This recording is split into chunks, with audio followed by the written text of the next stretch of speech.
Chaជំរាបសួរបងប្អូនទាំងអស់គ្នាថ្ងៃនេះយើងមកមើលពីរបៀបស្ងោរម្រះជាមួយនឹងឆ្អឹងជំនីជ្រូកសម្រាប់ម្រះយើងអាចច្រាមញាត់សាច់ជ្រូកក៏បានដែរបងប្អូនប៉ុន្តែបើបងប្អូនខ្លះគាត់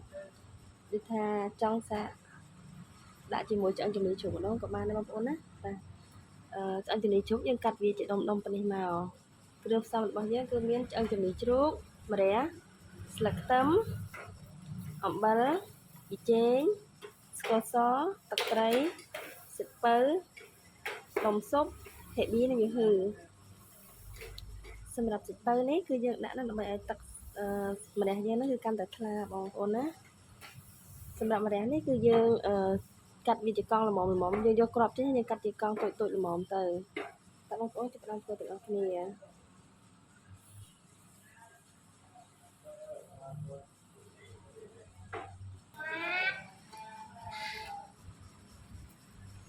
សម្រាប់ម្រះគឺយើងកាត់ទុយវាចេញហើយក្បាលវាចេញពីយ៉ាងណា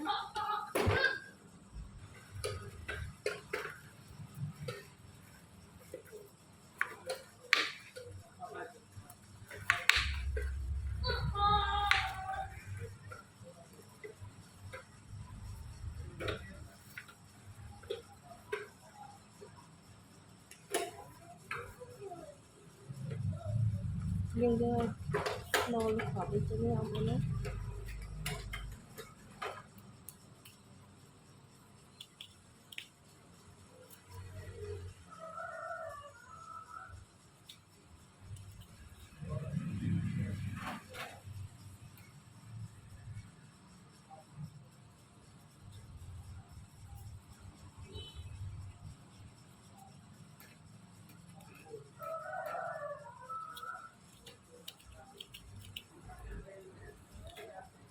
ចឹងណាម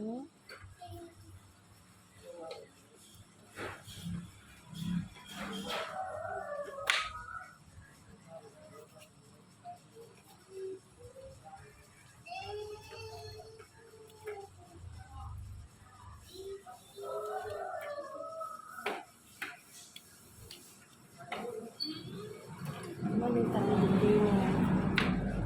ប៉ុណ្ណឹងបងប្អូនណា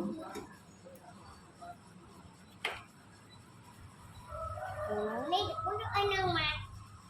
យើងតូចដែរចឹងយើងបាច់គុំវាក៏បានដែរចាអ្នកទាំងអស់គ្នាពេលនេះម្រាប់យើងបានចិត្តរាល់ហើយណាតមកទៀតយើងដាំទឹកឲ្យពុះសិនទៅយើងបង់សាច់ជ្រូកចូលតបងប្អូនចាបងប្អូនទាំងអស់គ្នាពេលនេះទឹកស្លរបស់ខ្ញុំបានធ្វើទេណា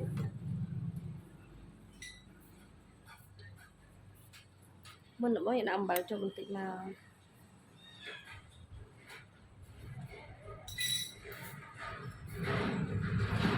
បន្តមកទៀតគឺយើងដាក់ឆ្អឹងជំនីជ្រូកចូល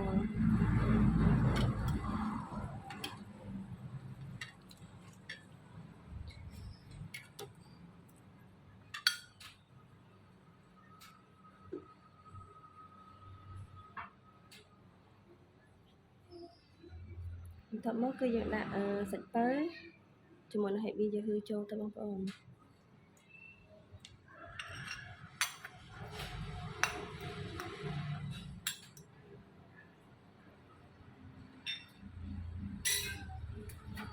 ហើយយើងចាំតតាទឹកសម្លរបស់យើងពុះ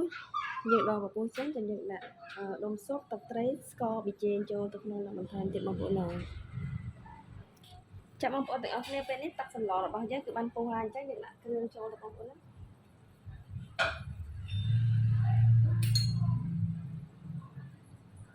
យើងដាក់ដុំស៊ុបចូល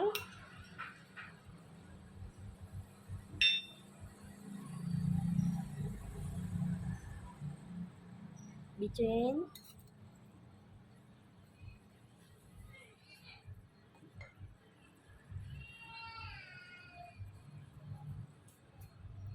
ស្ករស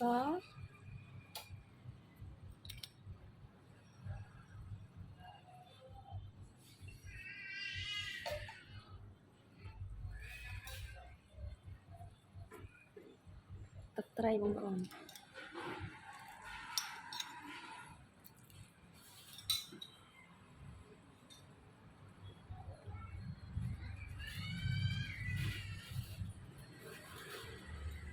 បន្តិចគឺយើងដងកំពុងវាចេញមក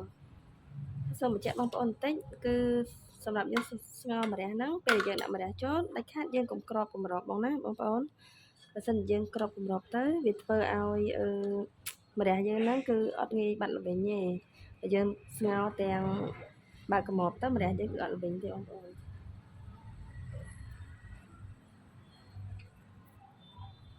ដាក់ម្រះចូល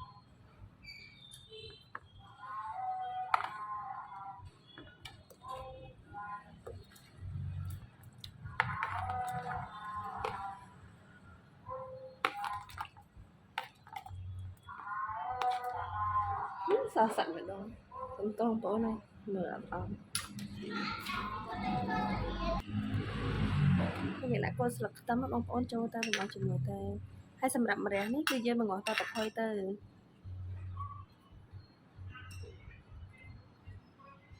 ចាំបងប្អូនពេលនេះសម្លម្រះវាបានឆ្អិនបងប្អូនណាយើងអាចបង្ងាស់វាបន្តិចទៀតឲ្យកាន់តផុយទៅកាន់តែឆ្ងាញ់បងប្អូនវាងុំអញ្ចឹងណាយើងដងពពុះវាចេញអស់អញ្ចឹងមកតមកទៀតគឺយើងដាក់ម្រេចបន្តិចចូលហើយយើងដាក់ស្លឹកខ្ទឹមទៅរួចរាល់ហើយបងប្អូន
ចាបងប្អូនទាំងអស់គ្នា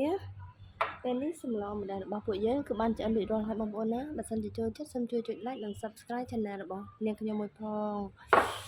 ហើយសាកល្បងធ្វើញ៉ាំបានទាំងអស់គ្នាបងប្អូនណាអរគុណច្រើន